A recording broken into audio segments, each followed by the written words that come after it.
எல்லோருக்கும் வணக்கங்க. எல்லோரும் எப்படி இருக்கீங்க? நல்லா இருக்கீங்களா? இது ஒரு மோட்டிவேஷன் தான். என்னென்னா, நமக்கு மட்டும் ஏன் இப்படியெல்லாம் நடக்குது? எல்லாருக்கும் நல்லா தானே நடக்குது, ஏன் நாம் நினைக்கிறது நடக்க மாட்டேங்கிறது அப்படின்ற கேள்வி உங்கள் மனசில் ஓடிட்டே இருக்குங்களா? அதற்கான பதில் தான். உங்களுக்கு சில நேரங்களில் கிடைக்க வேண்டியது தாமதமானால் அதற்காக வருத்தப்படாதீங்க.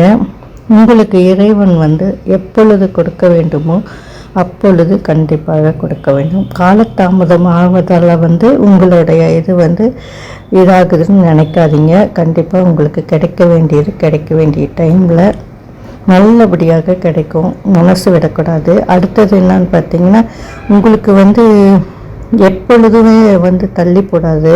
அதே போல் உங்களை விட்டு யாராவது பிரிஞ்சு போகிறாங்களா, அதனால தான் உங்களுக்கு அந்த உறவுனால உங்களுக்கு பிரச்சனை இருக்கும். பிரிஞ்சு போகிறாங்கன்ட்டு விட்டுருங்க.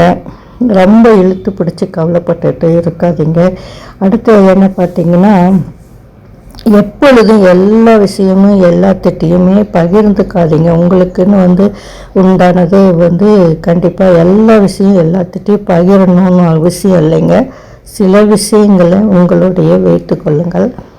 எப்பொழுதும் மனம் தளராதீங்க. உங்களுக்கு இன்றைக்கு கிடைக்காதது கண்டிப்பாக பின்னால் உங்களுக்கு தேவையான பொழுது பிரபஞ்சத்தினால் உங்களுக்கு கிடைக்க போகிறது. உங்களுடைய முயற்சியையும் தன்னம்பிக்கையும் நேர்மையும் விடாத பட்சத்தில் உங்களுக்கு கண்டிப்பாக கிடைக்குங்க.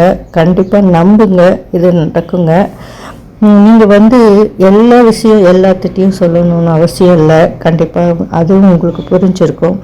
எந்த விஷயம் நடக்கிறதுக்கு முன்னால் நீங்கள் உங்களுடைய விஷயங்களை இதாக வச்சுக்கோங்க. ஒருத்தட்ட ஒவ்வொரு கருத்தும் மாறி மாறி வரும் பொழுது குழப்பம்தான் வரும். எல்லோருடைய பார்வையும் அதே போல் ஒரே மாதிரியாக இருக்கிறது இல்லைங்க.